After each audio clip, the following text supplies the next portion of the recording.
He's here. Now, broadcasting from the underground command post, deep in the bowels of a hidden bunker, somewhere under the brick and steel of a nondescript building, we've once again made contact with our leader, Mark Levin.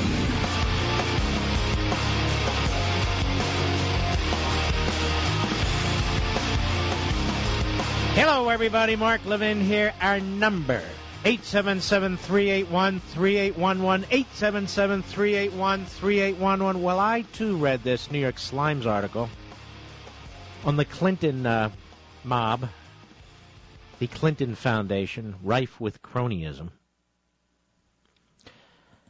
I think it slipped through some editor's review, but there it is.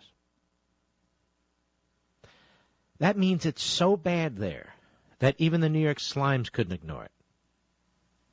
Because if they could have, they would have.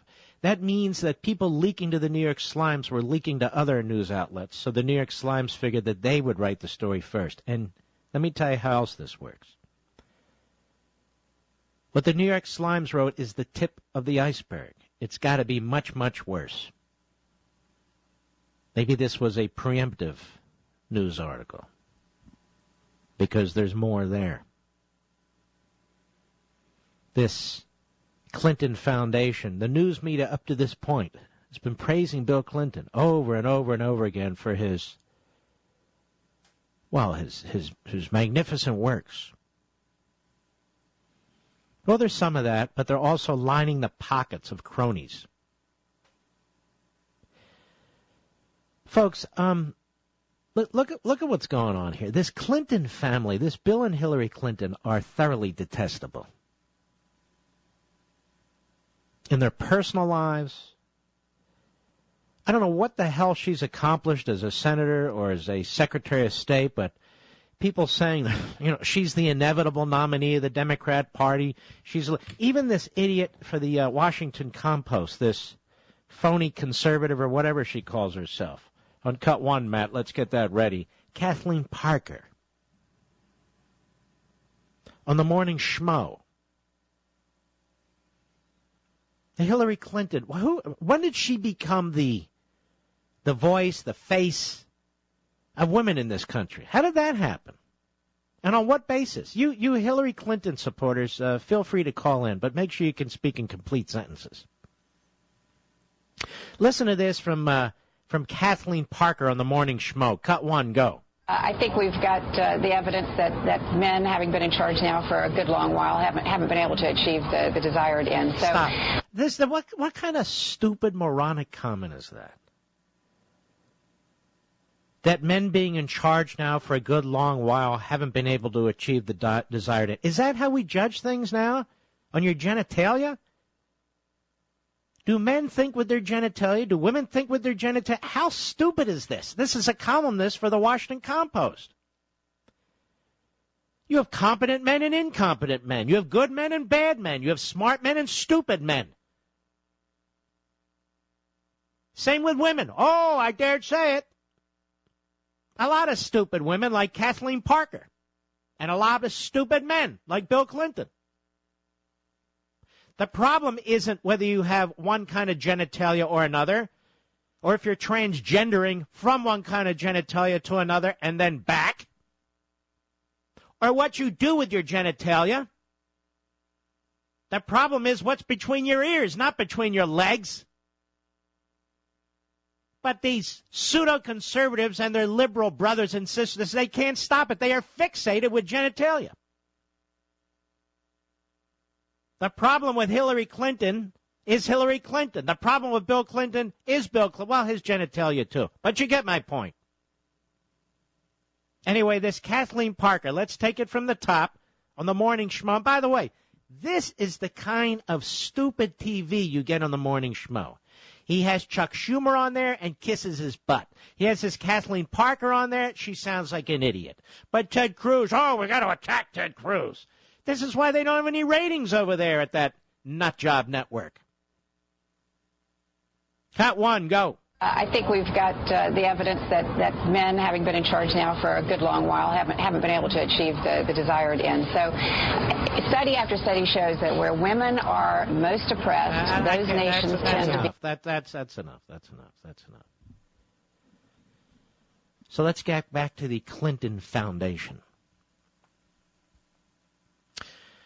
As Winton Hall writes at Breitbart, today the New York Slimes ran a blistering investigative report revealing the Clinton Foundation as a nonprofit rife with crony capitalism, conflicts of interest, and multi-million-dollar deficits, despite raking in at least $492 million from 1997 to 2007.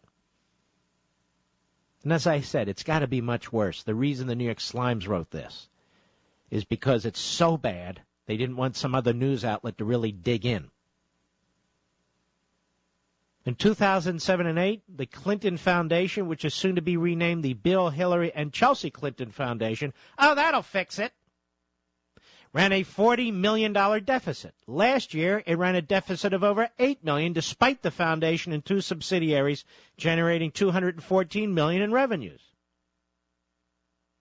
Hillary Clinton plans to relocate her offices to the foundation's Manhattan headquarters in the weeks to come. Former White House Press Secretary Robert Gibbs said Clinton planned to use the foundation as a launching pad into 2016. If it's a nonprofit foundation, how can she use it as a launching pad for 2016?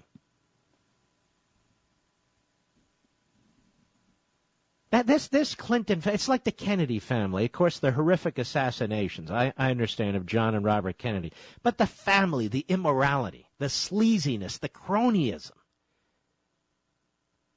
how they gained their wealth, how they retained their wealth, how they treated people. Hey, look at this.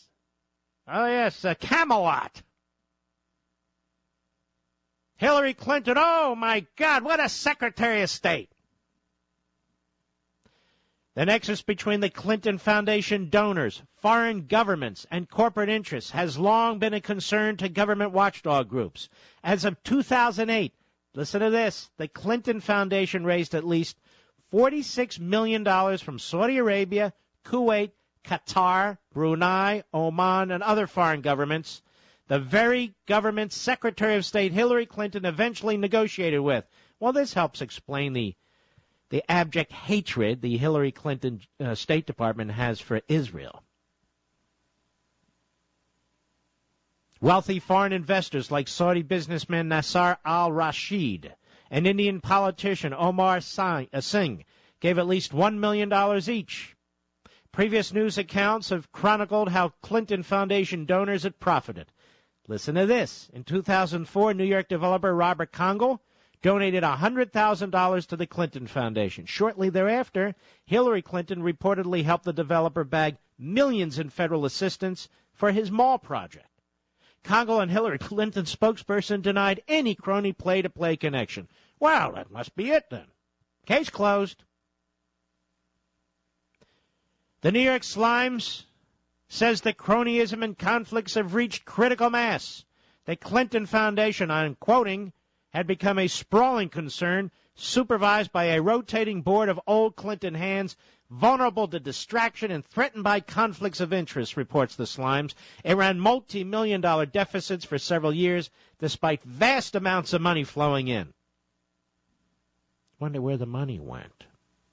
Our greatest Secretary of State ever.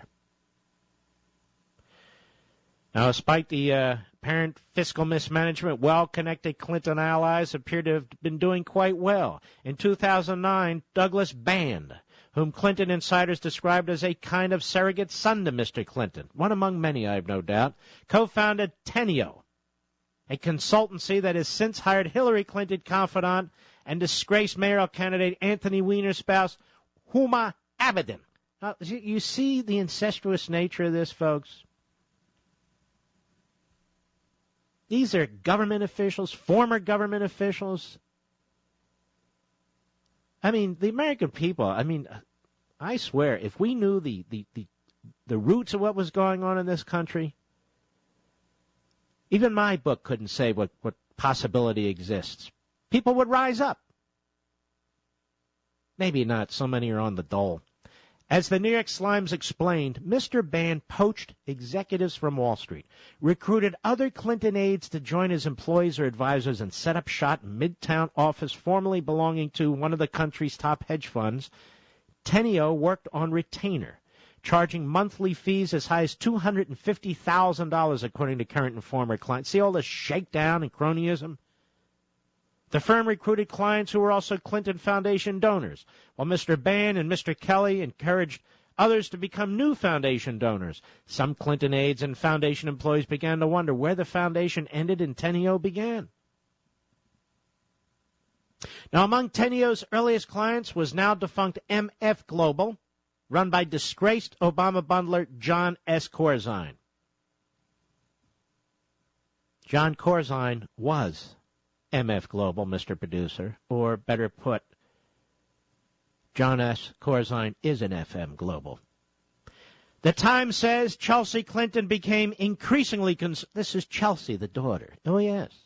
She became increasingly concerned that Bann and Tenio's outside businesses were negatively impacting the foundation.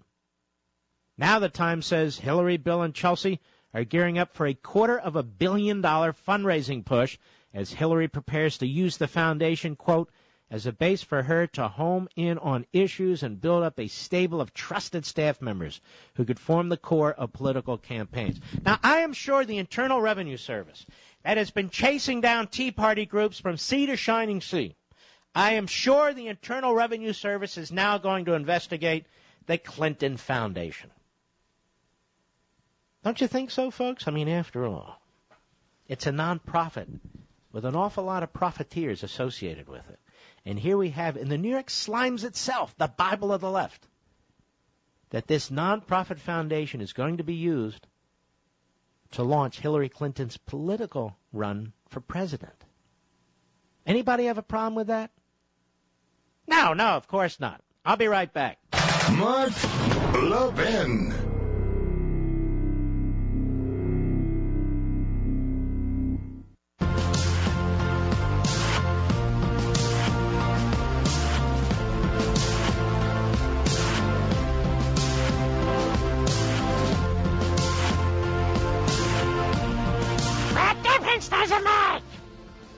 That's my Hillary Clinton imitation.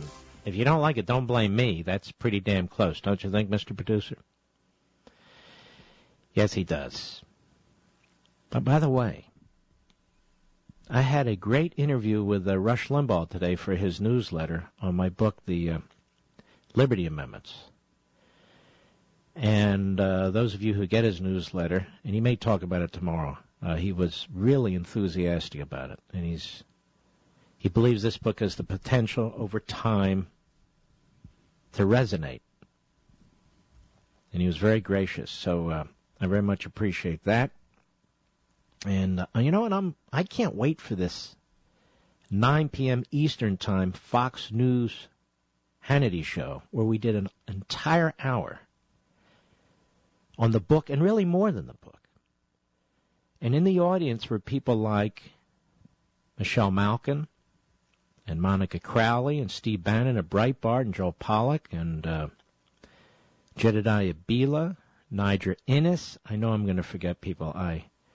Katie Pavich, and I apologize as I do. Andy McCarthy, David Limbaugh. I mean, this was a solid audience. And they had some questions, and we had a good back and forth. Very respectful, very thoughtful discussions, a lot of fun, some joking, but none of this liberal stuff, you know, throwing in talking points, how to trip people up. It was serious, fun, and different times, and just I think you'll find it very interesting.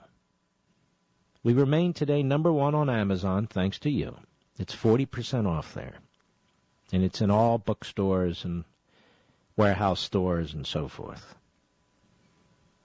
And we'll continue to mention it from time to time. One other thing, today is Wednesday. So just a few days from now, this Saturday, I'll be at Book Review in Huntington, New York on Long Island.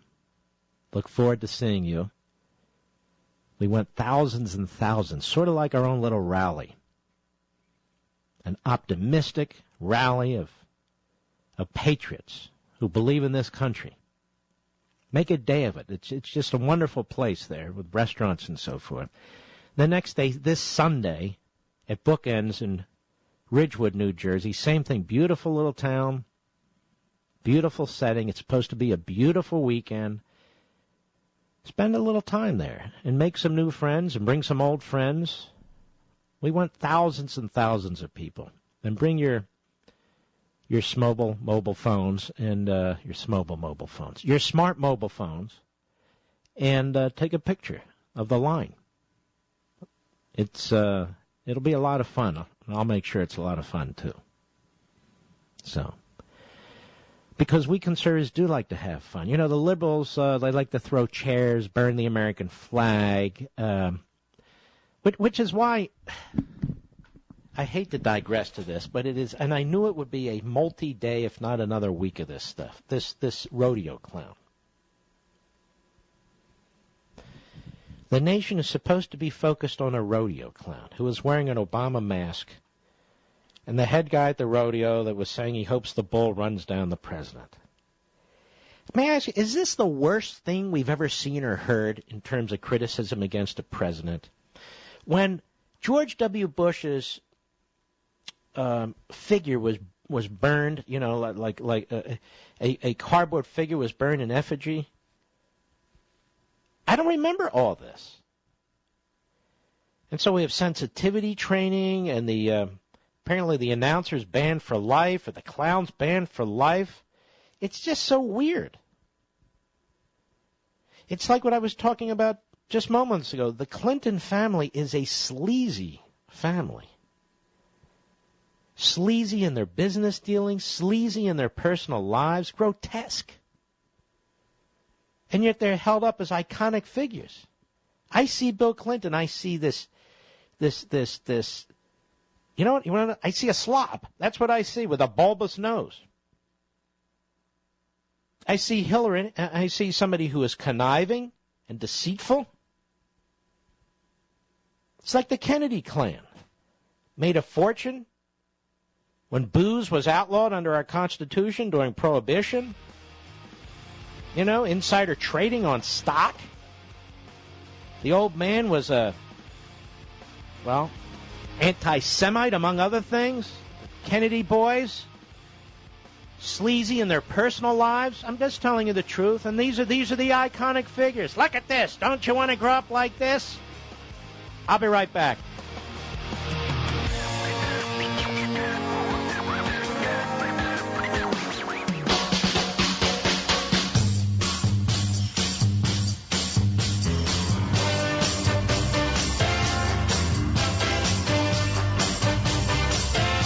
Conservatism with passion.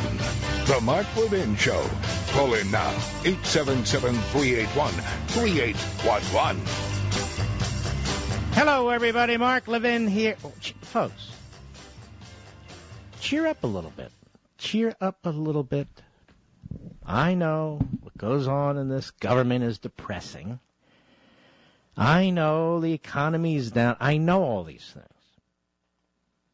And I'm not saying this just to put a smiley face on things. As you know, I say don't just put a smiley face on things.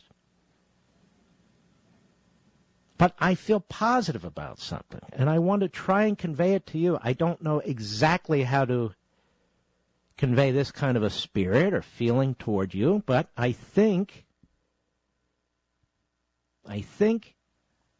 by showing a path, some recourse, not overnight, not in the next year, but over time, that we should be positive about it. We should be cheerleading about it. There is a way. There is a way. That's what the Liberty Amendments, restoring the American Republic, that's what it's all about. Now, if people just want to sit around and lament, and I know some talk show hosts, that's all they do, then fine. You want to just beat up on the national media, you can do that, and I am going to do that, but you can't do that exclusively or just focus on the federal government all the time. Just think about something. We are not the first to face an oppressive government. The difficulty we have, of course, is we feel there's nobody fighting for us or speaking for us in terms of political entities, right? I know this. I see this. I'll give you a perfect example. Here in the Daily Caller today, Alexis Levinson. Mitch McConnell, your Republican leader in the Senate, up for re-election in Kentucky. But he doesn't care. Shutting down the government will not stop Obamacare. And what's fascinating, I had Mike Lee on this program yesterday. I had him on the program where he announced his effort to try and defund Obamacare. And he says time and time again, our goal is not to shut down the government. We would fund all aspects of the government except for Obamacare. Now, I don't even agree with that. But that's Mike Lee's position and Ted Cruz's position and Rand Paul's position and Rubio's position and the position of 12 or 13 of them. So why would the minority leader, that would be the Republican leader of the Senate, make the Democrat argument and undermine these guys and gals from the get-go? Let me read this. Shutting down the government would not block Obamacare from taking effect, Senate Minority Leader Mitch McConnell said. The comments, he said, don't offer any help to Republican Senators Marco Rubio, Mike Lee, and Ted Cruz, and I might add Rand Paul, who've been pushing for their colleagues to vote against any continuing resolution that does not defund the Obamacare law. They argue it's the last chance to get rid of the much-derided law. If Congress does not pass a continuing resolution to fund the government past the end of September, the government will shut down. But what does that have to do with this? What they're saying is, House, right now, pass a continuing resolution, fund everything but Obamacare, and send it to the Senate. But Boehner won't do it. And if you've listened to this program over the years, you know why. Because he's a coward, that's why. He's not a conservative. For all his yammering, he supports Obamacare. What do you mean? He's done nothing, I repeat, nothing effective as Speaker of the House to chip away at it. Zero. In his first public comments on the issue, Mitch McConnell hinted at disagreement with the defund approach. I'm for stopping Obamacare, but shutting down the government will not stop Obamacare, he said at a meeting with healthcare workers. You see what I mean? You see what I mean? They surrender right out of the box. Where was McConnell on amnesty in the Senate, on the Senate bill? Nowhere. He conferred in essence, his position of leader on John McCain. Then he votes against it, like we're going to be fooled. Oh, well, great, he was against it. He's the minority leader. He didn't do a thing to fight it. The problem is the bill that would shut down the government wouldn't shut down Obamacare, he said. Most of it is permanent law. Now let's listen to this. Permanent law. He says most of this is permanent. Have you ever heard of a permanent law? Are these guys not lawmakers? So in other words, when a Congress, since defeated in 2010, passes a law, it's permanent? Did anybody tell Obama that? Does Obama believe in permanent law when the law doesn't represent his policy preferences? No. He's taken this permanent law and he's already rewritten it. Mitch? So it's permanent law for Republicans. When Democrats pass these monstrosities, they can't do a damn thing about it. And yet the President of the United States, it's his program, and he's amending it and changing it, and he doesn't even have the constitutional authority to do it. So let me get this straight, Mitch McConnell. Are you going to say, Barack Obama, it is unconstitutional for you to make these changes to this law, therefore we are going to fight you and shut down the government to stop you? No, you surrender. Which is exactly why he's rolling you. Which is exactly why conservatives and constitutionalists and even other people who believe in the rule of law have had enough of this. Most of it's permanent law and not affected by that. It also wouldn't stop the taxes that are going in on medical devices, taxes that are going in on health insurance premiums. Well, I'm totally confused now. Aren't you folks? Didn't Boehner and Cantor and the other one, didn't they run around and say, we have voted to repeal Obamacare 40,000 times? And knowing full well they weren't going to repeal it by the method they were using. Now they're all flummoxed because some of the conservatives actually have read the Constitution. They, well, wait a minute. Spending, taxing, borrowing has to be initiated in the House, so don't fund it. Send a continuing resolution to the Senate that funds the rest, but not Obamacare. No, we can't do that. That's permanent law. Only Obama can change the law by presidential fiat. We in Congress, the lawmakers, we can't change the law. And then when you raise this, you're just playing to the base. What would Joe Scarborough say, the morning schmo? And his friends, Chuck Schumer and Kathleen Parker. And what's the other one? Jennifer Rubin, yes. What would they say? So there you have it. The Republican leader of the Senate has surrendered, but he always surrenders, quite frankly. The Speaker of the House has no intention of doing any of this. He's very, very busy promoting amnesty. And this is why you and I are disgusted and fed up with them. And for good reason, I might add. I've asked repeatedly, what does the Republican Party stand for? And the answer is nothing. Nothing. Matthew, Pensacola, Florida, the great WCOA. Go. Mark, thank you so much for having me on the program. I really appreciate everything you do to advance the cause of liberty in this country. It's sorely needed. Thank you, sir. My comment and question for you is, I was having a conversation with a very good friend today who is also a like-minded, liberty-focused conservative about your book, The Liberty Amendments. And I was going off pretty well on your book, basically telling him as much as I could about how I thought it was a fantastic constitutional process. And his objection was what? His objection was, I'm not sure that I trust the state legislatures not to tinker and mess with and derail the process. All right, let me address this because it's actually relatively absurd. The Constitution has been largely aborted by the left and the Republicans. That's how Obamacare became law and was imposed on us. The Commerce Clause today isn't about commerce. It's about empowering the federal government to control commerce at the lowest, smallest level. The Takings Clause of the Bill of Rights has been read out of existence. I mean, I can go through the Constitution piece by piece by piece and show you how it has been mangled and disassembled. And it's getting worse, not better. And so I'm always amazed at conservatives who say federalism, limit the government, those are state issues. And then when we look at the Constitution itself, I'm a constitutionalist. Okay, well, let's look at it.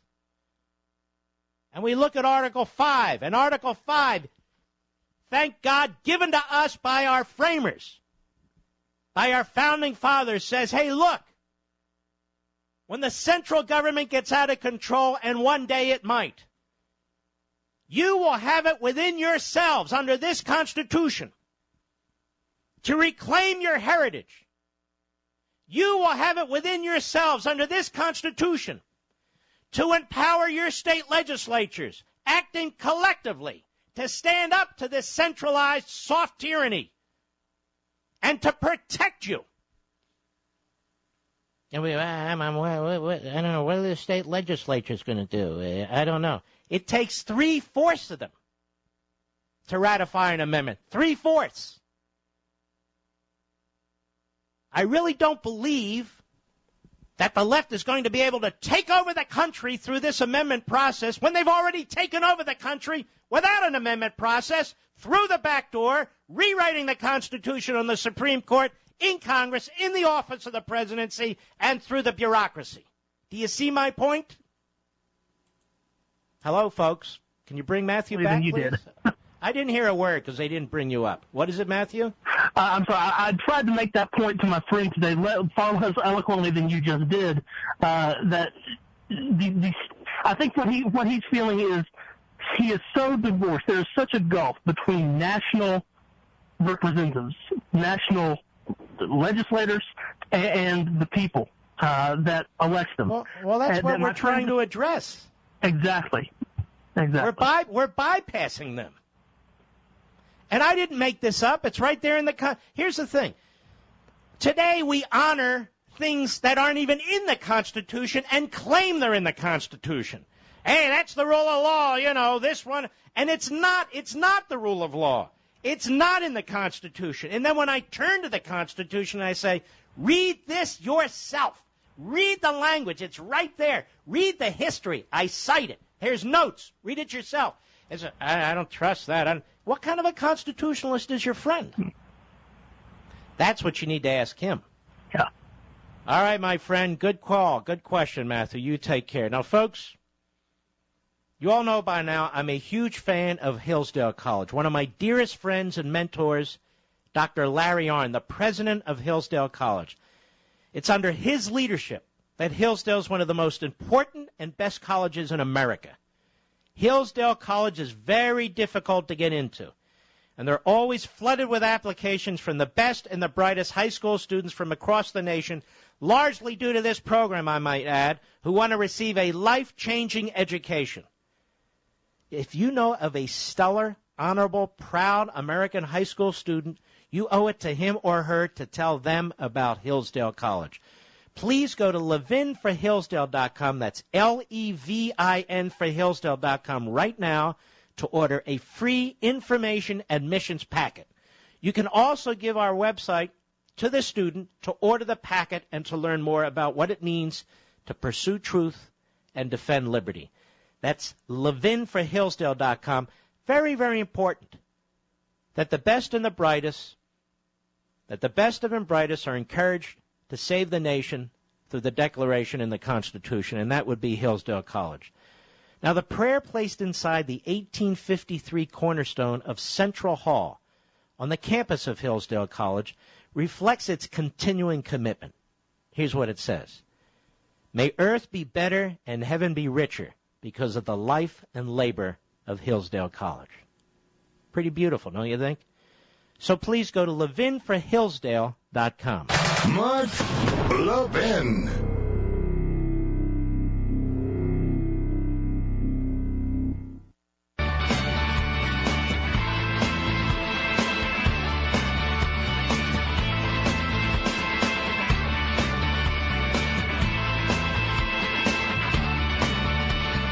Howard, Miami, Florida, on the Internet. Go.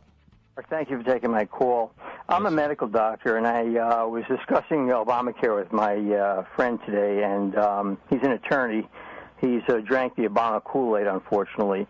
And he mentioned that Obama was able to selectively pull out from federal law those things he wanted and didn't want. And he used the term enforcement discretion or selective enforcement or selective prosecution. I looked them up on the Internet, and it was very vague to me. And I was we're running out of time. Let me tell you what he did. He took the Supreme Court's ruling in the Arizona immigration case, and he's projected it onto anything that the president does. The fact of the matter is this kind of discretion that Obama is exercising isn't administrative discretion as is commonly understood. This is a rewrite of statutes. And if the president's able to do that, ask your attorney friend, how do you explain separation of powers and where do you draw the line? Okay. And I assure you he's not a constitutional attorney. What is he, a slip-and-fall lawyer? He's working at the HHS. That answer your question? Works at HHS. So he's an advocate on the exchanges. Well, then, I mean, look. What do you? I mean, you're going to take his word for it? Oh no, that's why I called you. And your friend, and he works at HHS. Well, you're in Miami. How do you even know this guy? I know through a relative. Well, lucky you. Yeah, right. All right, I bought your book the first day you said it was on. Well, here's what I want you to do. First of all, thank you, Howard. I want you to read the chapter where I propose reforms addressing the out-of-control bureaucracy. And you will see there are some answers in there to your attorney friend, believe it or not. Oh, wonderful, great.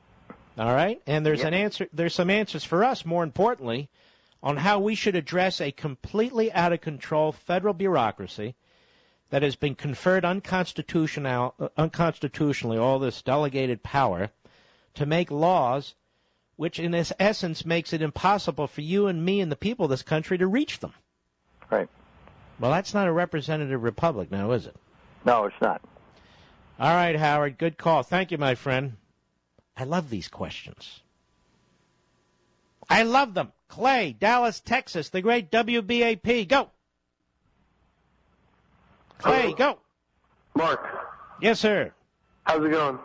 All right, let me look. Good, thank you. I just wanted to start out and say thanks for everything you do. Thanks for the Mark Levin app and putting your stuff online for free. And thanks for the book, Liberty Amendments. I got it yesterday. I was reading it, and I'm on, halfway through. And I just like how you, go through the founders' point of view of stuff. And I can really tell you put in a lot of work, and I really appreciate that. Well, listen, it's my pleasure, and I want people to understand that these things aren't just made up out of thin air, that the goal here is to revitalize the constitutional republic. It's to restore the republic. It is to breathe life back into the Constitution. I'm amused at people that say, hey, wait, you don't like the Constitution? No, I love the Constitution. The problem is we're not really living under the Constitution as originally constructed. And my suggestion is that we get back to that we bypass this federal leviathan, that we use the states collectively to the extent we can over time to get back our republic, to reclaim what is ours. Otherwise, we can sit here and believe that the inevitable doom is coming and there's not a damn thing we can do. I refuse to accept that. I'll be right back. He's here. Now, broadcasting from the underground command post, deep in the bowels of a hidden bunker, somewhere under the brick and steel of a nondescript building, we've once again made contact with our leader, Mark Levin.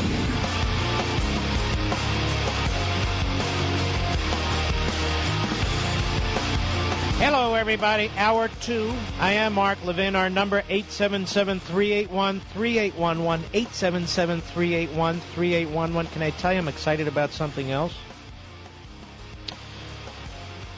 Landmark Legal Foundation received an order from the district court today. We are in a battle with the Environmental Protection Agency. And for nearly a year, we have been fighting with the EPA to gain access to their information relating to their preparation of regulations that they were preparing beginning over a year ago, because we wanted to see who they were working with, any outside groups, any White House pressure, and so forth. Furthermore, we asked them to search not only official email addresses, but the email addresses that are being used more frequently in this administration to violate the Freedom of Information Act, and that would be these email addresses with these fake names. We also asked for any personal email addresses that were being used to conduct official government business. Because you see, what's going on, folks, is that Landmark and some other groups who are watchdog groups against big government trying to gain access to the processes of these agencies and departments because there's virtually no oversight, trying to gain access to emails, telephonic information, hard copy documents, and so forth and so on. What's happening is this administration, unique to any prior administration, is defying federal law by trying to conceal the work that's being done through phony email addresses. And so we've been litigating this for some time now. The Environmental Protection Agency gave us really thousands of pages of nothingness, which is what they do, and then filed with the court a motion for summary judgment. Basically, they're saying to the court, okay, we're done. They got what they had a right to.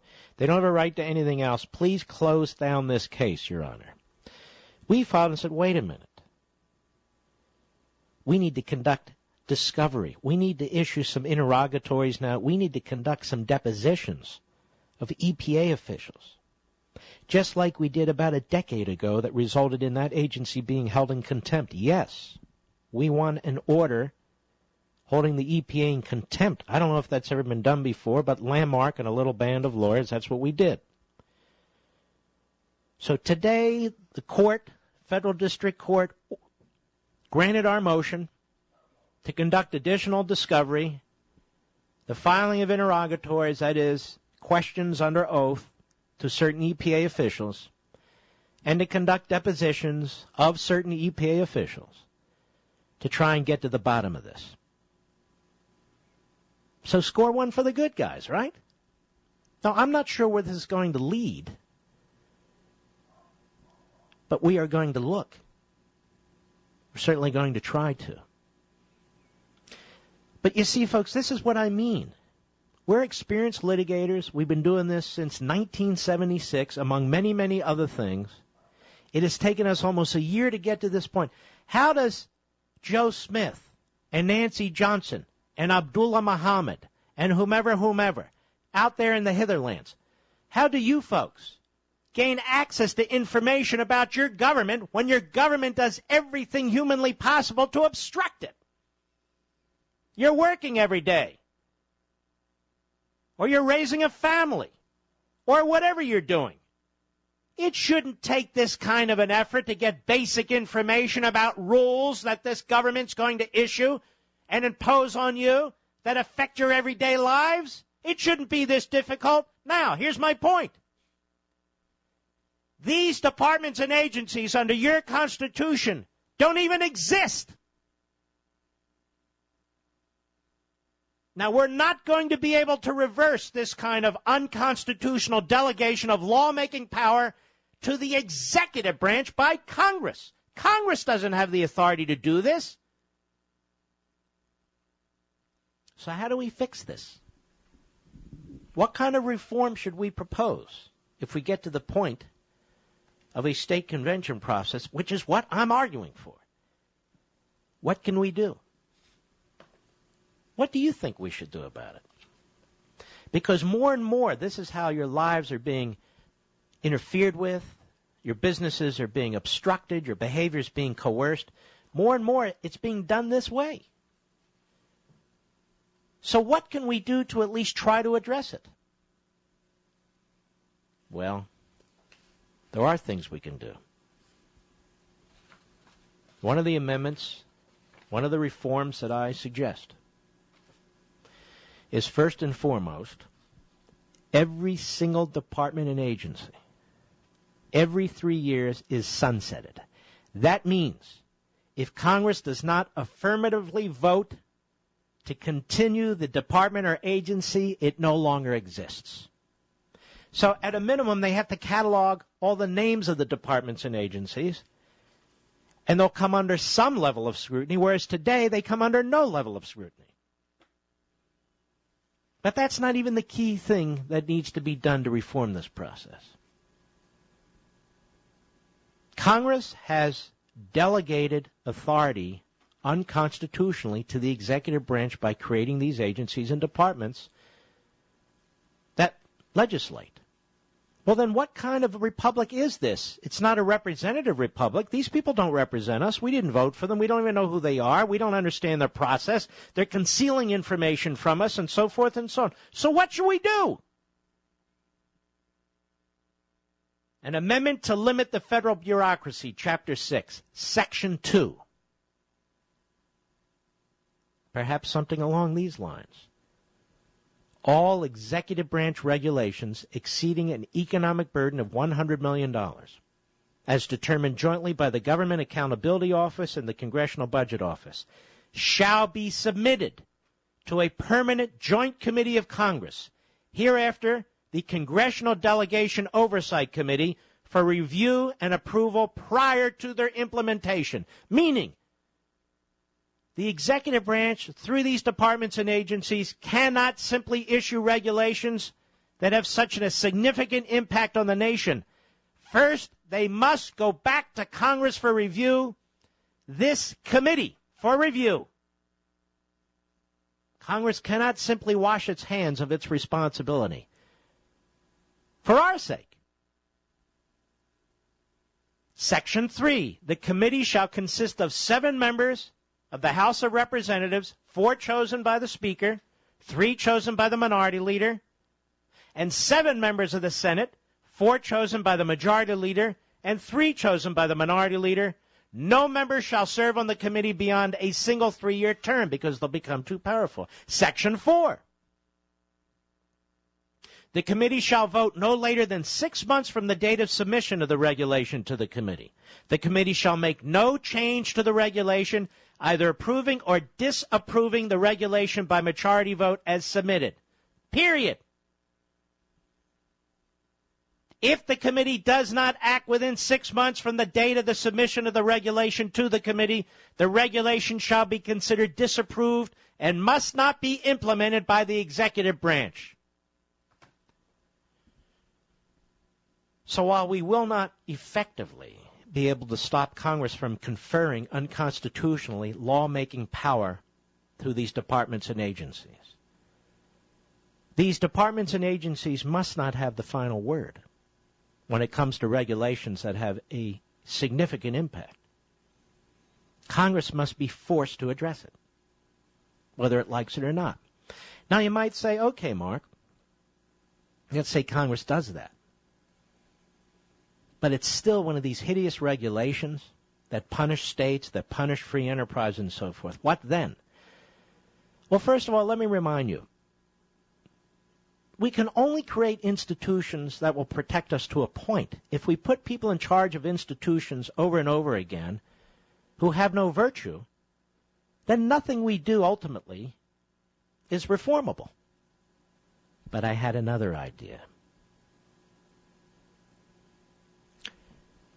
If 3/5 of the states vote to override a federal statute or regulation within 24 months of its issuance, that law or regulation is expunged from the legal books. In other words, the final recourse is with the states. You influencing your state representatives. I have a very dear friend of mine. He lives in California. He says, you know, all this is well and good, but I'm in California. I said to him, you know what? We can't surrender to the blue states. We can't say all is lost. We give up on federalism. We have to go with this central government model because of the blue states. We have to fight in the blue states to make them less blue. And some of these blue states one day are going to collapse, just as Detroit and other towns have collapsed because they don't have printing presses. These are just examples, Detroit and so forth, of what's going to happen nationwide at some point. And so what's important to understand is if this was easy, if we had mostly red states and no blue states or fewer blue states, well, I mean, I wouldn't need to talk about this really, would I? If it was easy. If it was easy, I wouldn't have had to write this book because it wouldn't make any sense. We're talking about something that's hard. We're talking about overcoming obstacles. That's what we're talking about. We're talking about not surrendering to what's going on in this country. We're talking about embracing the Constitution. And some of the things that are possible under a state convention process. Well, Mark, the libs will try and hijack it. The libs will reject it. The libs will reject it because they own the playing field of the federal government. because they've changed the nature of the federal government, because they control the courts and Congress and the bureaucracy and the presidency, even when we have Republicans there. They're constantly fighting against the left's agenda. The reason why the Constitution has been largely abandoned is because of this top-down authoritarian iron-fisted rule that's been promoted by the left. They will fight us every step of the way, not to control the convention, but to stop a convention. Because they don't want the states involved. And yet, ladies and gentlemen, it's the only recourse we have. I can think of none other. I'll be right back. Mark Levin.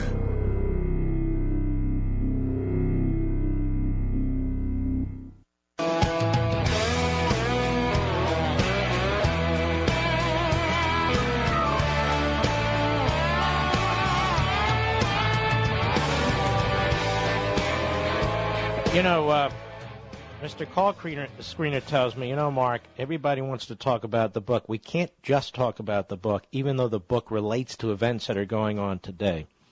We're going to talk about, a wide variety of things. But this book, like my other books, relates to things we talk about on the air. I don't do stupid talk. I know there are consultants telling talk show hosts, do stupid talk because young people like stupid talk. No, young people don't like stupid talk. Young people are far more intelligent than these consultants believe they are. What are you going to do, just discuss the issues? No, I'm going to discuss meatballs and bologna sandwiches, yeah. Hey, you know what I had for dinner last night? Hey, let me tell you about this one. No, I'm not going to do that. I mean, we can have fun with the news, and we do, but here, I'll give you an example. Washington Examiner, our buddy Paul Bedard, one of the great reporters out there. President Barack Obama orders lunch at Nancy's restaurant in Oak Bluffs, Massachusetts, on the island of Martha's. It's only been 3 days, but Obama has quickly settled into the vacation diet on Martha's Vineyard. But don't tell the First Lady. No.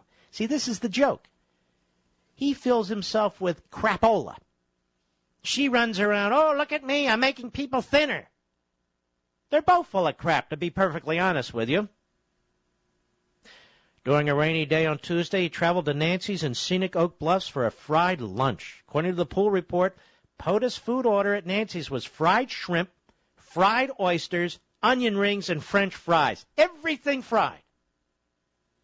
Nothing green whatsoever. Nothing organic. He is the imperial president, after all. Obviously not on the lunch trip was First Lady Michelle Obama, the first family's fitness buff. I wonder what she really eats. But Mrs. Obama, the First Lady, is putting out a song, several of them, to promote Let's Move Healthy Living campaign. What a load of you-know-what. But anyway, I'll play along. And here's some of the music they've prepared for us. Ready? Here we go.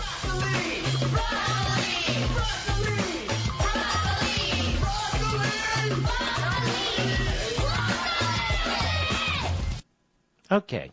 So the words of the song are word of the song is broccoli.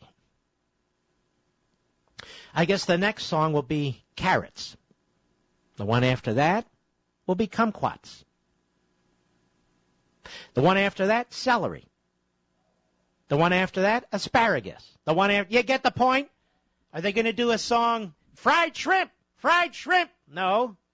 How about onion rings? Onion rings? No. None of that. See, we're having fun here, aren't we?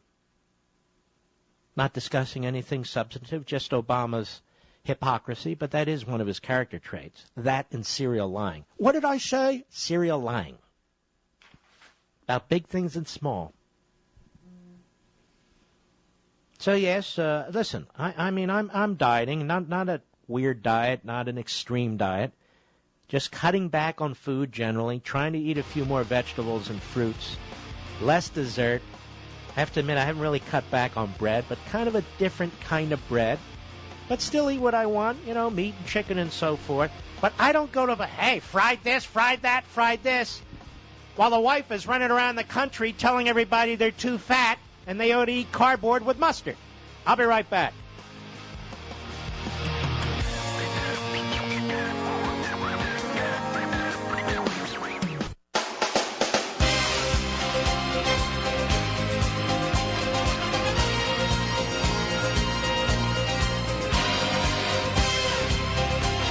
No matter what the administration does, there will be a ripple effect. And that ripple effect has a name. Mark Levin. Call in at 877-381-3811. CNSnews.com, one of the great news websites. The Treasury Department ran $98 billion deficit in July, but the debt stayed exactly the same, and it has stayed exactly the same month after month. Reminds Terry Jeffrey of CNS News. What's going on here? My dear friend Terry Jeffrey, how are you? I am doing great, Mark. I want to congratulate you on the Liberty Amendments. I see right now it's still #1 on Amazon where it premiered. It's a great book, and Mark, I think it's great active leadership. I think, a lot of Americans, including me, have come to the realization that you state in your book that we can't expect Congress and the Supreme Court and the executive to repair things in Washington and start putting the government back within the box that the Constitution created for it. And what you've done in that book, Mark, is provided a way that people can move forward using a tool that the Founding Fathers themselves embedded in the language of the Constitution. I think you did a great job of explaining it in the book, and I recommend that people read it. Wow, I didn't even ask you to say all that, did I? That's very kind of you. No, you didn't. It's an excellent book, and I do think it's an act of leadership because I can tell you, this is something that hadn't occurred to me, what you suggested in the book. I really didn't understand it. And like a lot of people, I'm looking at what's going on in Washington. I'm looking at it pretty close up. And it's true that you cannot expect, looking at the Republican Congress we have now, people like John Roberts, Chief Justice of the Supreme Court, Obama, or any subsequent president to really start taking the sorts of actions we need to start squeezing the federal government back into the box created for it by the founders in the Constitution. The federal government is way beyond those bounds, as you know, and as you have argued so well.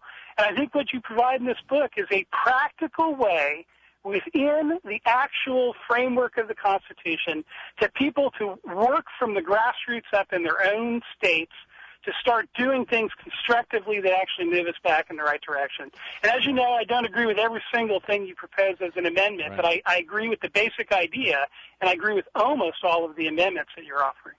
Well, you're very, very kind. And look, these things aren't chiseled in granite, and I make that point. These are just some of the suggestions I can. By the way, didn't we have a wonderful time? And isn't this Friday show at 9 p.m. on Hannity going to be great? It is. I think it's a very intelligent and reasonable discussion about this. People ought to watch it. It'll give them an idea, really, of what's in the book. And, I had a lot of fun being there, by the way. It was a blast. I just wish we all had more time together, you know? Yep. But anyway, I mean, it was like a meeting of the right-wing conspiracy, except conspiracies are done in the shadows. We're right in front of everybody. Right there. This is right on national TV. Well, Terry, you've been keeping an eye on this national debt, and this is very, very important because the president is manipulating the numbers in a way to put this debt ceiling argument off to November. Can you explain to everybody what's going on? Yeah, it's a very strange thing, and I actually look at the daily Treasury statement because there's a lot of interesting data in there that helps you explain what the government is doing. I noticed that the line which shows what the federal debt is subject to the legal limits set by Congress and a law signed by President Obama had remained static for a good number of days. So I started looking into it and asking questions about it back in June.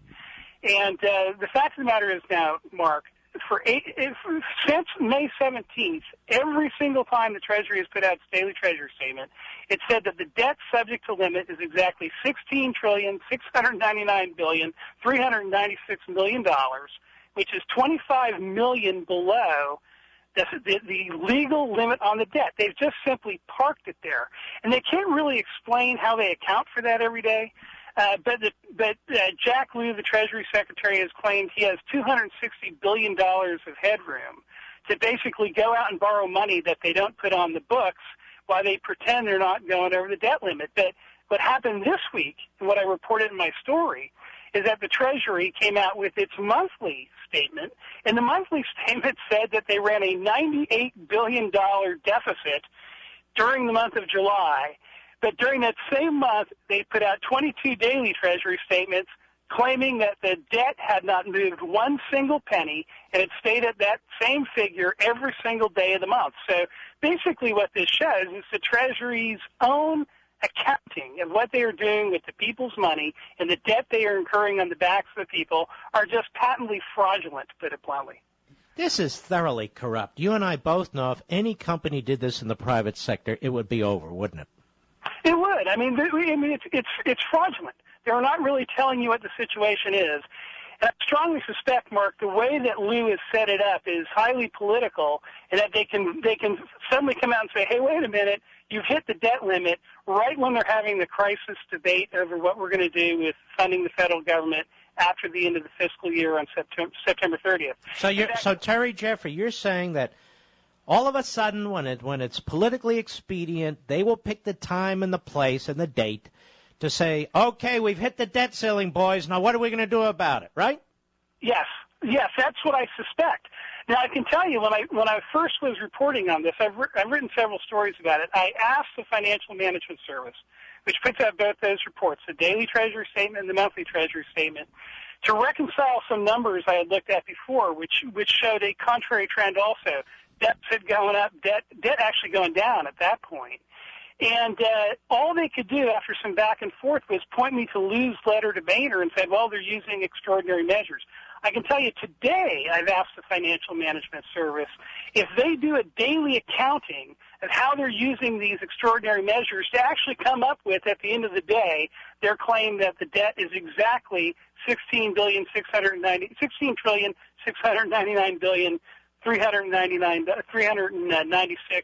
million. And do they do this daily? Do they do it weekly? Do they do it monthly? Is it public? Can I see it? Is it posted online? I didn't get an answer today, but I'm going to keep asking them that question. And I think if they can't answer that question in detail and show us the actual numbers, then you have to just assume they're simply making it up. And maybe you can answer one other question if you don't mind my interfering. What is the legal authority to do this? Well, if people go to the story that I posted today, I have a link in there to the actual letter that Secretary Lou sent to John Boehner back on May 17th saying they're going to do this. And he cites legislative authority, and it's been used by other presidents, quite frankly. It was a few decades ago when they were approaching the debt limit. Congress authorized the Treasury to do certain things. Now, the major thing they say they're doing, by the way, to make this quote-unquote headroom, to allow them to borrow all this money without putting it on the books, is they don't invest the money that theoretically is invested in special Treasury securities and the retirement funds for federal workers.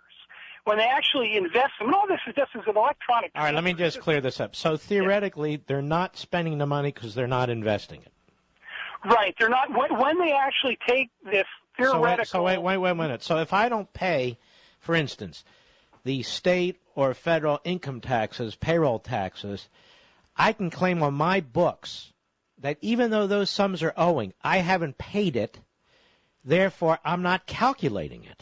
And therefore you don't owe it. That's what they... That's absolute fraud. It is. It's really just a game they play, that they create it so they don't have to deal with the debt limit when they don't want to deal with it. And because it's in the hands of the Treasury, and so far as I know, maybe I'm wrong, maybe the Financial Management Service will come back to me and they'll give us a hard accounting. And if they do, I will publish it at cnsnews.com.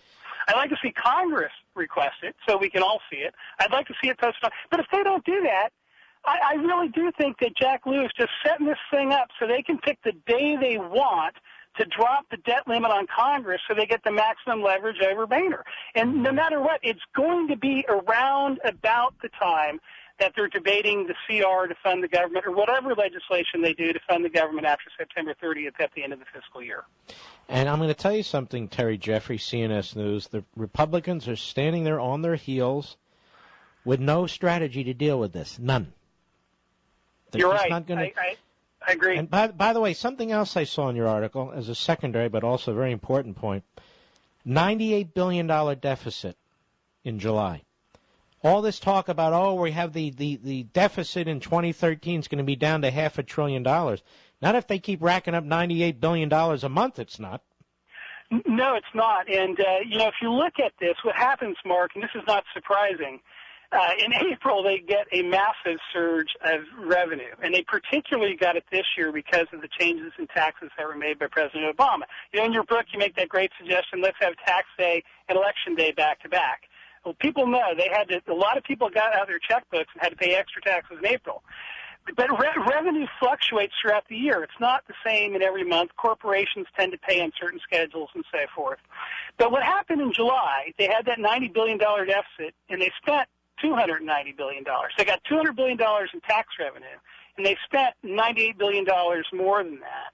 And you're right. We are headed towards probably not going to have $1 trillion deficit this year, but it's going to be a bigger deficit than even George W. Bush ever had. And he was running up bigger deficits than any president before him since Roosevelt during World War II. It is amazing. Then they applaud because, the high mark was over $1.4 trillion. And then at least it's not $1 trillion. At least it's not one. So that's the new test. And meanwhile, it keeps adding to the fiscal operating debt. But then, Terry Jeffrey, we have what's called unfunded liabilities. And 4.5 years ago, that unfunded liability, I did my own calculations on this based on available government information, was in the area of about $65 trillion, and now it's over $90 trillion. There's really not enough revenue, money, whatever you want to call it, on the face of the planet to pay that off, is there? No, there isn't. And, and the bulk of that, as you know, is in promises the government has made for entitlements that go to all people, middle-class people, namely in Medicare and Social Security. We've had this last year a record number of people on Medicaid, about 72 million people on Medicaid. There's only 94 million full-time private sector workers in the United States, 97 million in there. We're getting to the point where the number of people on Medicaid is approaching the number of people working in the private sector full-time to pay taxes.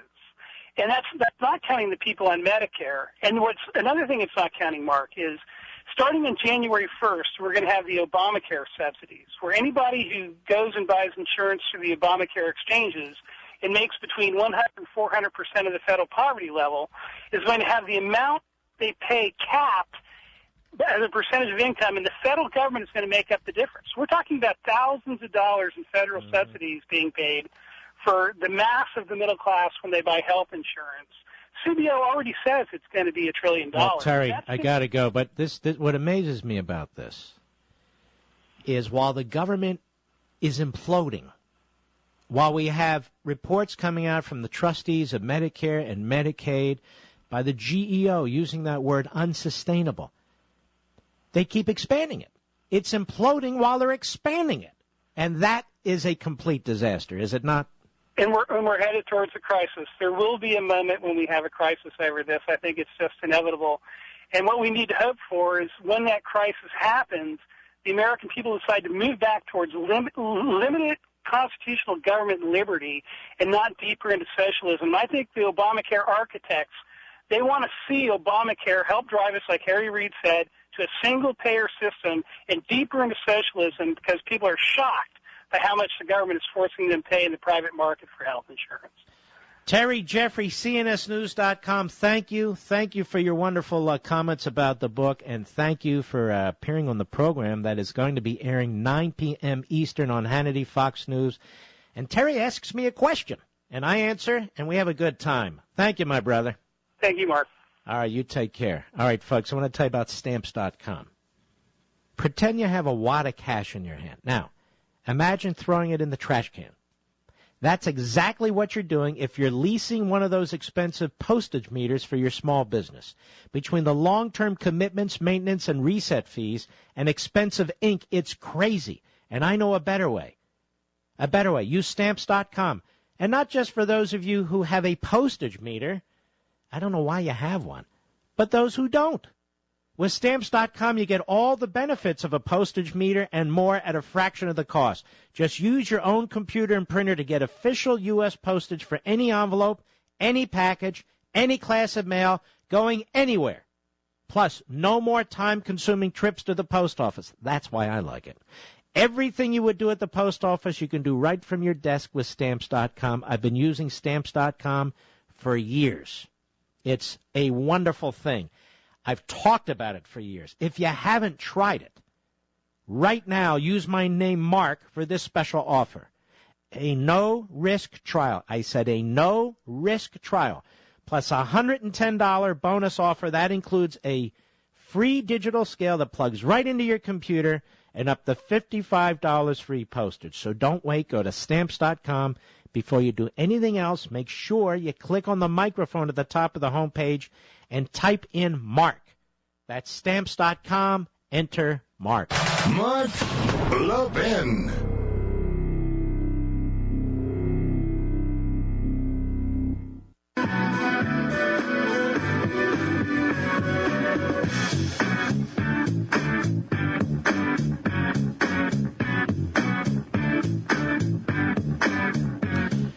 The Republicans are holding a strategy meeting at their summer meeting in Boston, Massachusetts. And I wonder, did they invite any of the leaders of various Tea Party organizations? No. The leaders of any conservative organizations? No, they're meeting among themselves. Well, isn't that fascinating? Now, I seem to recall last week I accepted the offer from the RNC communications director to moderate Republican primary debates. Is it not true, Mr. Call Screener? Did I not accept the offer from Reince Priebus's assistant? And have we heard from the RNC? No, we have not. It was a head fake. Oh, my God, this rodeo clown thing, it's on TV. It just won't stop. It's just endless now. So, I mean, it's we're focused on the rodeo clown. Oh, did you know he's wearing an Obama mask? Oh, my God, doesn't that violate the Constitution? That's a hate crime. Whatever you do, don't criticize Obama. Don't mock him. It's not permitted in the United States of America. Let me continue, shall I? Yes, I shall. Let us go to Jason, Philadelphia, Pennsylvania, the great WWIQ. Go. Hey, Mark, thank you for everything you do, and especially for this latest book. This is just, I think it's going to be a great tool and roadmap for us. Regarding the call, what I called about was permanent law, I guess, as far as Mitch McConnell and these guys look at it, under their ideas of law. We would still have slavery. Women would still not be able to vote, just because those laws were really hard to overturn. We had to have amendments to the Constitution. It took a lot of work. And I guess guys like Mitch McConnell, had they been around back when this was occurring, we would have never got it done. They would have just said it's permanent law. Well, the Republican Party of Abraham Lincoln is dead. The Republican Party that Ronald Reagan tried to rebuild as the party of Abraham Lincoln is dead. It's a status quo party. It endorses almost everything the federal government does. The proposals they come up with are either in line with the Democrats or are so timid they won't make a difference. You'll never hear these guys talking about the Constitution. I don't even think they understand it or know what the hell's in it. And they will, of course, be appalled by this radical proposal coming right out of the Constitution that we bypass them and reclaim our heritage. And, you know, you're quite right. These righteous battles, these righteous issues, I mean, they're not easy. I mean, even when they're so right, they're so difficult at times because you're having to fight and break down these obstacles. So, I mean, Obamacare is the worst law ever in terms of the massive bureaucracy, in terms of interfering with your life, in terms of destroying your health care and so forth. And the Republicans have absolutely no plan to deal with it. Only the conservatives are trying. I'll be right back. He's here. He's here. Now, broadcasting from the underground command post, deep in the bowels of a hidden bunker, somewhere under the brick and steel of a nondescript building, we've once again made contact with our leader, Mark Levin.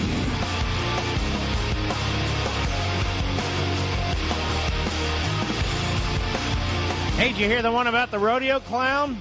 I'm Mark Levin. Our number, 877-381-3811. 877-381-3811. Just more evidence of our imperial president. Just more evidence of utter lawlessness. The Associated depressed. In a rebuke to the Obama administration, a federal appeals court, the U.S. Court of Appeals for the District of Columbia, ruled that the Nuclear Regulatory Commission has been violating federal law by delaying a decision on proposed nuclear waste dump in Nevada. It's interesting how this reporter wrote this up, Matthew Daly. By a 2-to-1 vote, now this is a panel, and that's the way most of these decisions are considered and made, through a 3-judge panel of a circuit court. But we don't always read that when it is a liberal decision. Oh, by a 2-to-1 decision. No. But they just want you to know it was a majority and not unanimous. By a 2-to-1 decision, the U.S. Court of Appeals for the District of Columbia ordered the commission to complete the licensing process and approve or reject the Energy Department's application for a never-completed waste storage site at Nevada's Yucca Mountain. In a sharply worded opinion, the court said the nuclear agency was simply flouting the law when it allowed the Obama administration to continue plans to close the proposed waste site 90 miles northwest of Las Vegas. The action goes against a federal law designating the Yucca Mountain as the nation's nuclear waste repository. I assure you, it is Reid with his influence with Obama. The president may not decline to follow a statutory mandate or prohibition simply because of policy objections, said Judge Brett Kavanaugh in a majority opinion. In other words, if a president has a constitutional issue that he wishes to raise, then he can raise it. But if he has a policy disagreement, he can't simply say, you know what, we're not going to enforce this law, we're not going to follow it. And yet this is what this damn administration does. And by damn, I mean damn. The president may not decline to follow a statutory mandate or prohibition simply because of policy objections. And the Republicans sit there dumbfounded and dumbfaced when they should be drawing up a list of particulars day in and day out and making the case to the American people. The appeals court said the case has important implications for the separation of powers between the executive and legislative branches of government. The court wrote, "It is no overstatement to say that our constitutional system of separation of powers would be significantly altered if we were to allow executive and independent agencies to disregard federal law in the manner asserted in this case by the Nuclear Regulatory Commission. The Commission is simply defying a law enacted by Congress without any legal basis." Energy Secretary Ernest Moniz, who the hell is this, said the Energy Department was not a party to the lawsuit, but he characterized the Yucca Mountain project as a complete stalemate. He said he saw no evidence of that changing. What do you mean no evidence of that changing? The court just ordered you to institute federal law.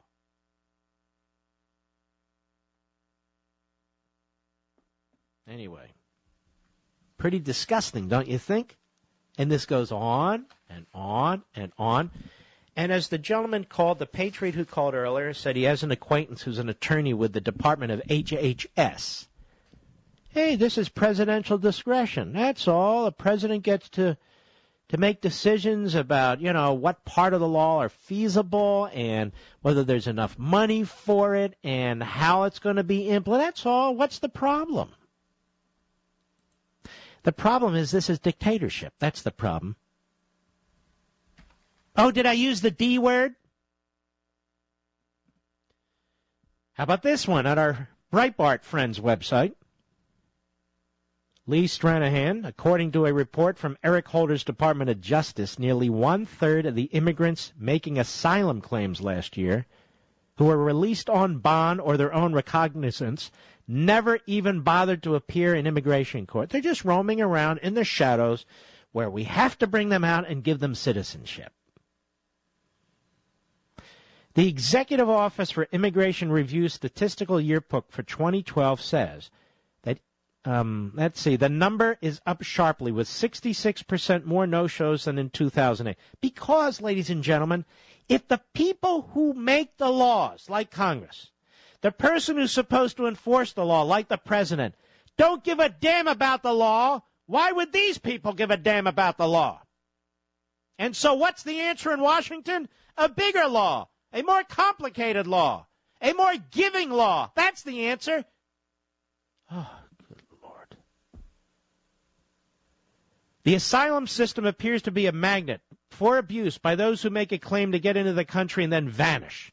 As Breitbart News reported last week, one border crossing near San Diego saw a sudden flood of asylum requests, which we talked about at length.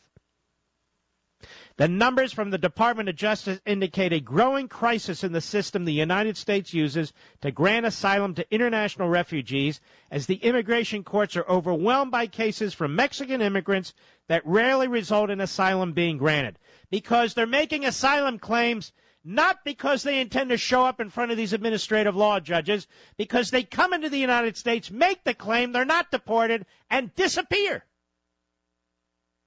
Don't worry, we've secured the border.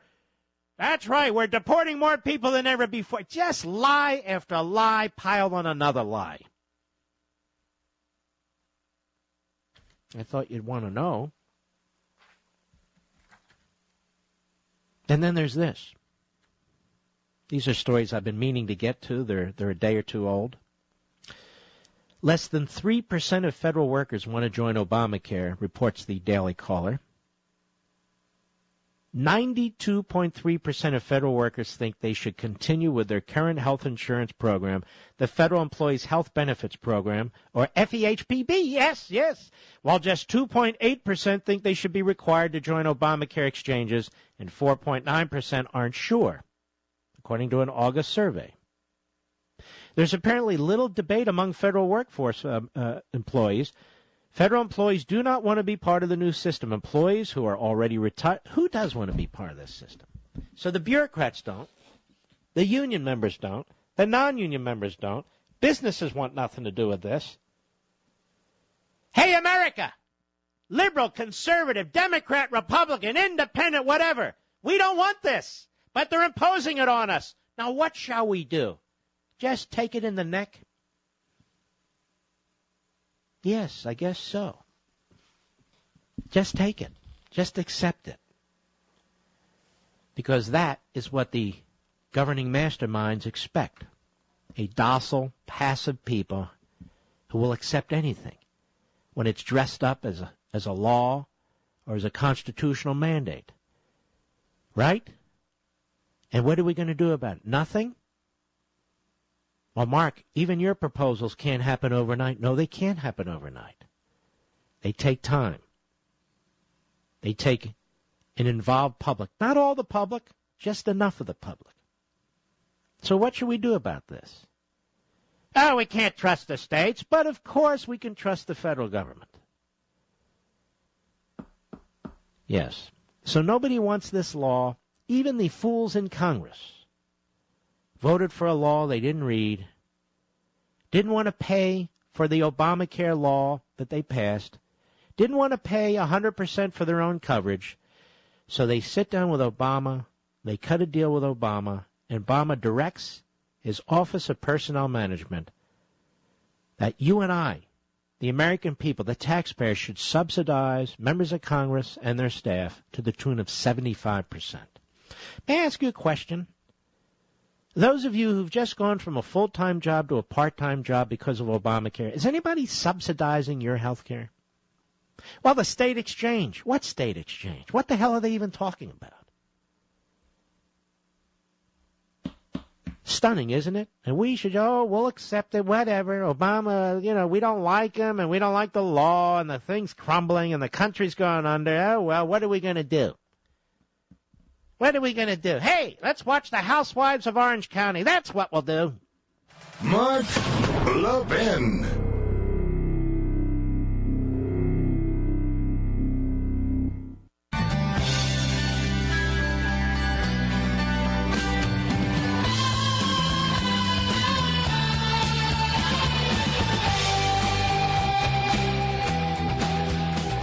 Let us go to Paul, Dallas, Texas, the great WBAP. Go.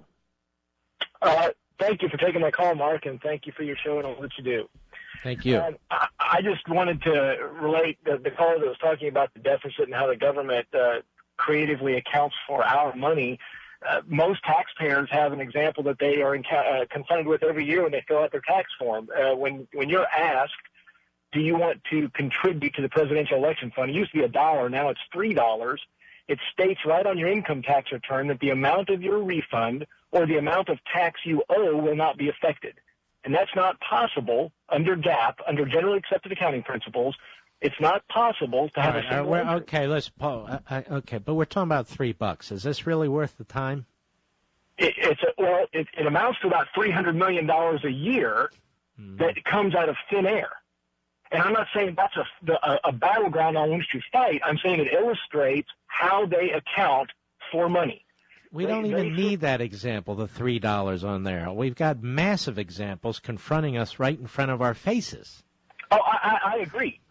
But I'm saying your average person, when they start hearing billions and billions, they can't relate to that. Well, when they hear $3, they're going to go, who cares?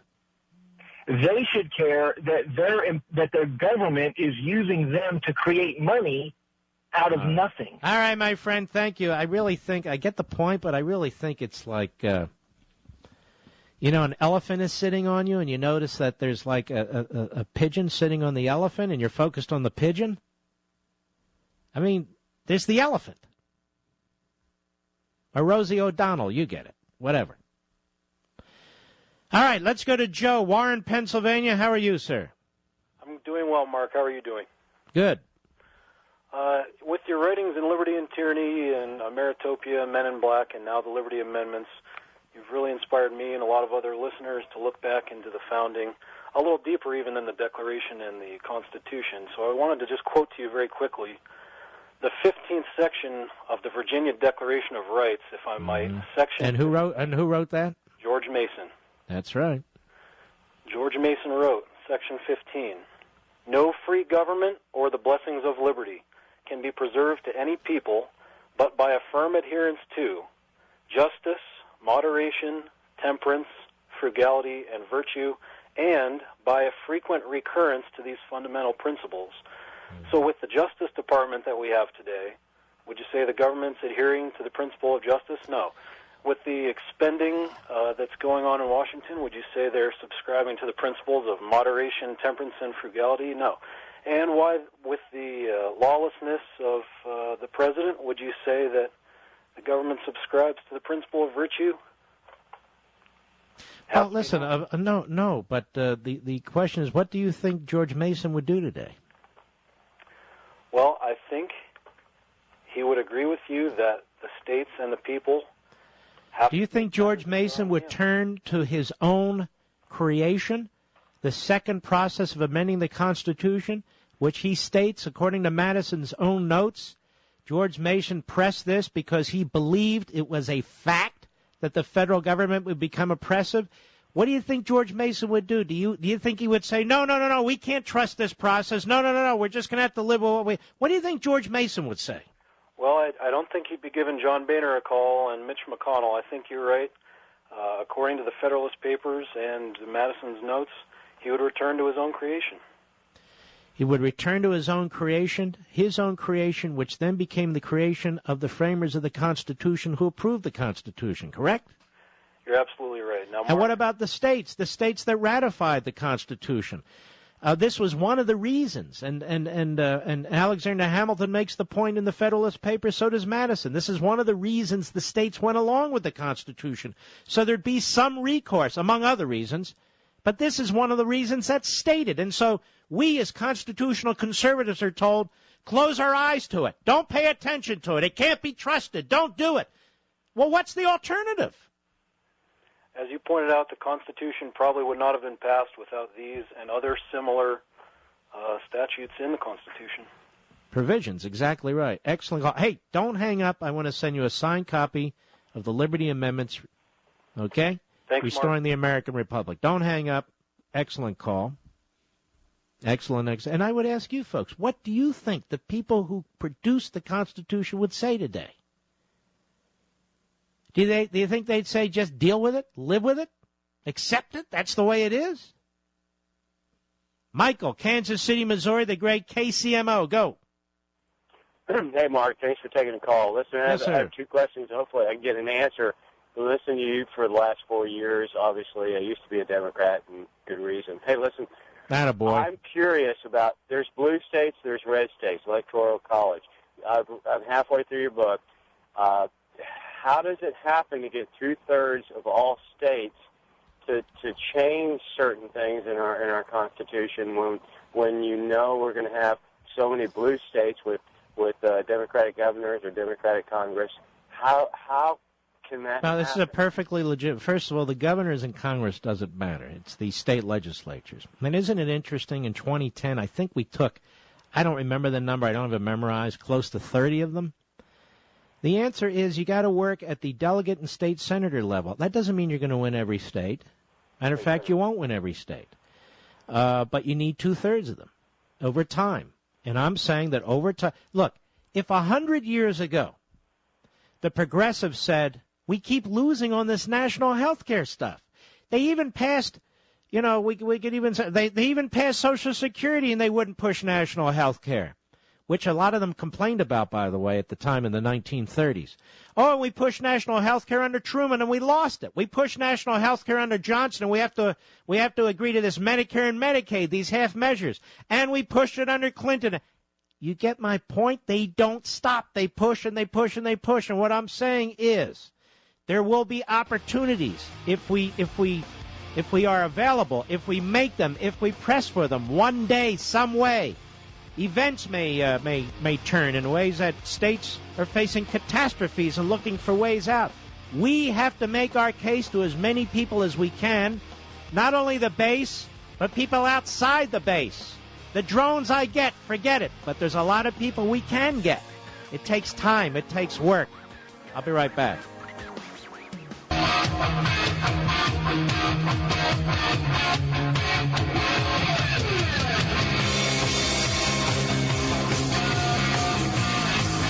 If Mark has banned you from the show, we have a special number you can call to reach him, 877-381-3811.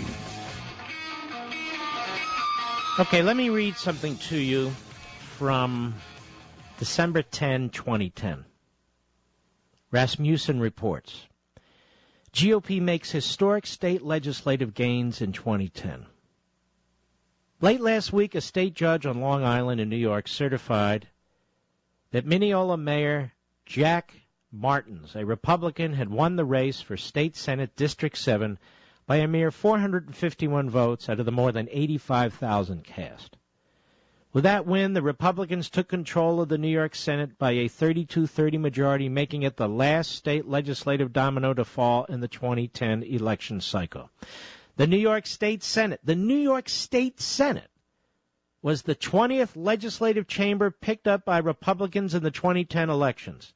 In addition to gaining new majorities in 20 chambers, Republicans won enough seats in Oregon to tie in the House at 30-30. Adding insult to injury, they also took a numerical majority in the Louisiana House when a Democratic representative switched parties, leaving that chamber with a 51 Republican, 50 Democrat number, along with 4 independents. 22 state legislative chambers changed majority control in the 2010 election cycle, all in the direction of the Republicans. By this point, the overused, weathered cliches have all been trotted out.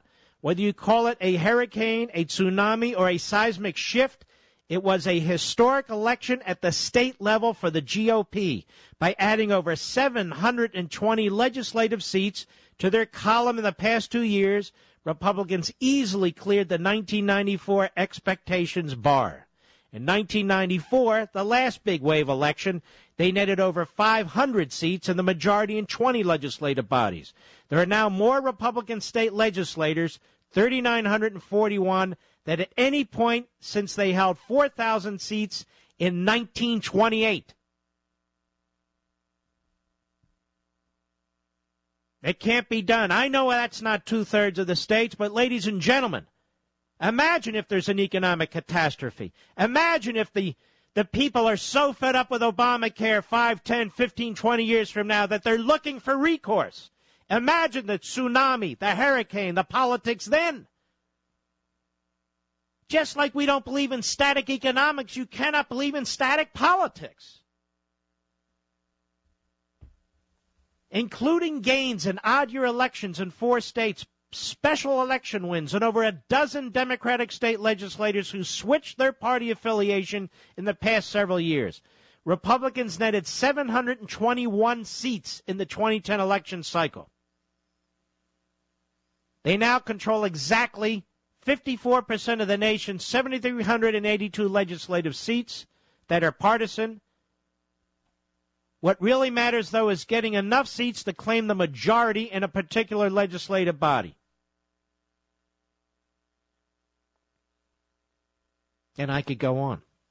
Republicans now control the entire legislatures in 25 states, 11 more than they had going into the 2010 election. They took 11 state legislatures in one election. And they weren't all red states. For their part, Democrats control both houses of only 16 legislatures, with 8 states facing divided control. The last time Republicans controlled this many legislatures was after the 1952 election. Of course, it's possible one day. It's possible one day, in my view, as the central government becomes more tyrannical, more coercive, as its conduct, even among those who've surrendered to it and been conquered to it, becomes increasingly miserable. Yes, I believe there's a way. Now, if in the end there isn't, then we will consign ourselves, as Reagan said, to 1,000 years of darkness. If the people don't want to be free, ultimately they won't be free. But what I'm saying is the only real recourse to address what is the systemic disassembly of our Constitution is to reclaim it. We gave the Republicans a majority of the Senate and the House and the presidency for 6 years during George W. Bush's reign. And what did they do? They massively expanded the federal government. They massively increased the national debt. They massively increased spending. Oh, sure, we can point to 5, 6, half a dozen things that were done well, but ladies and gentlemen, the point is that those Republicans, John Boehner now saying, what can we do with 1/2 of 1/3 of the government? What did they do with 100% of all of the elected branches of the government? They expanded the government. They increased the debt. Now, I say we fight at both levels. We try and elect conservatives to the House and the Senate. We try and elect a conservative president, which is not easy because we have a Republican establishment, French Republicans, who are fighting us every step of the way, working with liberal Democrats, working with the liberal media to undermine us. And is that it? So we give up because John Boehner's speaker, and we made him speaker, because Mitch McConnell is a timid Republican leader, quote unquote? No, I say no. The country's too important, and the future for our children, future generation, it's too important. If you want to understand more what I'm talking about, the historical context, and what is really plain English, a fairly easy read, about 200 pages, when you exclude the notes at the back if you want to do your own research, then the Liberty Amendments Restoring the American Republic will explain it to you. What I emphasize, what I think is important, the arguments that I make for this proposition, the arguments I anticipate and address against this proposition, the great, great men who fought for this, who insisted on it. You'll get more information about what happened in the all-important state conventions. You will be more informed than anybody you know. and you will be armed with knowledge, which is exactly what the ruling class doesn't want you to have. And they're going to eventually push back, dismiss this, attack this, and I'll be waiting for them. I'm waiting for them, and I will deal with it. But I need you, if you agree with me, that we are on a dire course, and that if we don't start turning around, that there's going to be no stopping this, to look into this. Because if there's a better answer, ladies and gentlemen, I want to hear it. I'm happy to promote it. I really am. But I don't think there is. You know what the bottom line is here? The bottom line here is changing who gets to make the ultimate decisions. That's what we're talking about. We have a president and a Congress and a court and a bureaucracy that's making all these decisions that they are not constitutionally authorized to make in many respects. So we're talking about beginning a discussion, moving to grassroots activism, changing who gets to make these decisions. Why is it so radical to turn to the Constitution to restore it? Why is it so radical that Congress can propose amendments and has, but the states can't? Why is it so radical to believe in the federalism system more than a centralized governmental system that our framers didn't even establish? Moving ultimate decision-making in certain key respects. That's what we're talking about. The states were supposed to be a buffer between us and the federal government. Now they're flat on their backs. This is the discussion we need to begin, particularly when you're frustrated about what's going on in Washington. We have conservatives and Republicans who talk about federalism, but they don't really mean it. They fear it. They condemn it. The Constitution's already been altered. It's already been amended without going through the amendment process. And that's exactly what keeps happening by the left, by federal officials. And on the one hand, the attack is, this is too easy, you'll run away, you'll have a runaway convention. Well, we're not going to have a runaway convention that can change the Constitution. You still need 3/4 of the states. Then I get the other argument. Well, it's too hard to get 3/4 of the states. Well, which is it? We're going to have a runaway convention, or it's too hard to get 3/4 of the states? Stop paying attention to all this knee-jerk crap. Stop. Inform yourselves. You don't have to march. You don't have to run for office. Some will. But there's millions of us in our own roles and in our own ways. Millions of us. I'm particularly concerned about the young people in this country. There are so few voices talking about liberty and opportunity, talking about wealth creation and private property rights. So few voices talking to them. They're not going to get this from federal politicians. They're not going to get it in the classroom. They have to get it from you. They have to get it from people like me. Nothing would be more wonderful, in my view, than more and more young people reading the Liberty Amendments and light bulbs going off in households throughout the country where young people are saying, wait a minute. Wait a minute. This federal authority is the kind of authority that I've been rejecting in college and high school and so forth. There is another way. There is another way. The only way we unravel the ruling class, ladies and gentlemen, is by unraveling it. The only way we do an end run around propaganda in the public school system and our universities and colleges is by reading books and other material that presents a different view, an American view, a view that supports our heritage. You know, we're still kicking here. We can still do this. We can still fight back. But now's the time, really. I am not saying each one of you has to join an organization or do this or do. I'm really not. What I'm suggesting is there's a reason for optimism. There's a reason for aspiring to reestablishing the republic as the framers intended. The first thing is what goes on in between our ears. understanding it.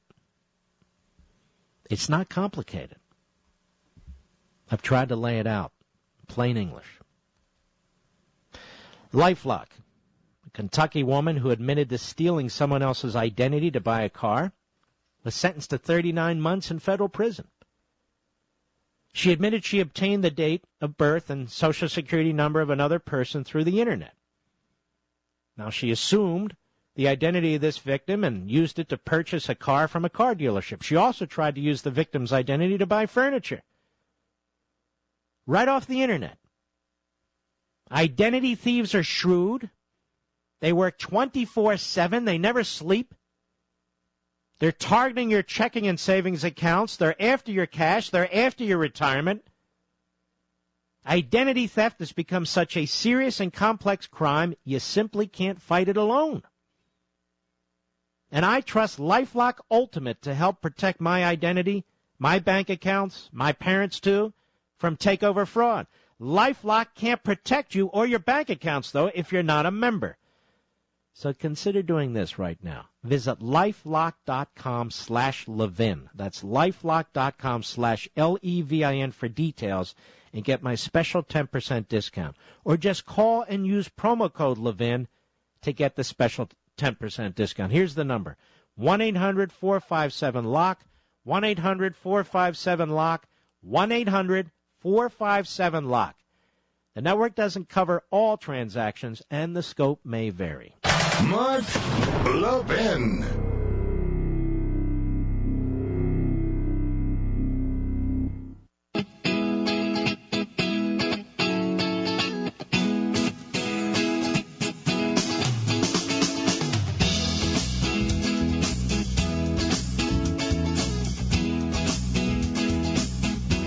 All right, just a quick reminder. This Saturday, only a few days away, book review, Huntington, Long Island. Love to see you, your family, friends, and you'll meet many, many people. You can make a day of it. They have wonderful restaurants there. It's a beautiful town. The next day, Sunday, this weekend, the weather's supposed to be beautiful in New Jersey, Ridgewood, New Jersey, Bookends, another beautiful town there. Next weekend, not this coming weekend, but the following weekend, Saturday, August 24th. Everybody in and around Northern Virginia, we've had people come from Chicago and Miami and Hawaii. Tyson's Corner, Barnes & Noble, Saturday the 24th. There's plenty of parking. There's plenty to do there. Again, you'll make a lot of wonderful lifelong friends. This is a meeting of patriots, and I look forward to meeting each and every one of you. September 7th, I will be at the Reagan Library. And that's pretty much it. I'm flirting with one more, but I don't think I'll be able to. By the way, those of you who cannot make it to any of these book signings, although I'd like, if you can, to try, just so I can meet you, I have signed books. They're about a third sold out at Premier Collectibles.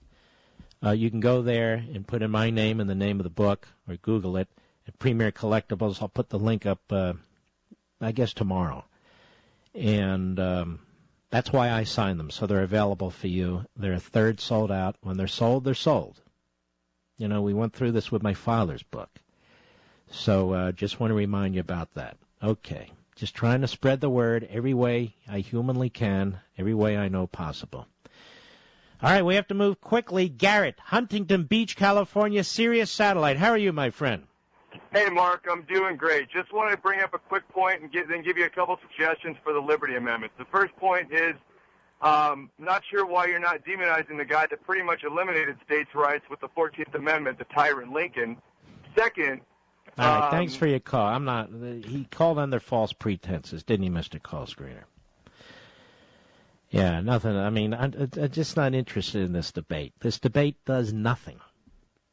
I'm talking about a systemic approach to what the federal government is doing in order to expand liberty and republicanism and breathe life back into our system of government, the Constitution. I'm really not interested in these side arguments and this other stuff. It doesn't do anything. It doesn't advance a damn thing. Brian, Arlington, Virginia, the great WMAL. Go. Yes, sir. Long-time listener, first-time caller. I agree with your last caller, the comment that you made to him. No debate here.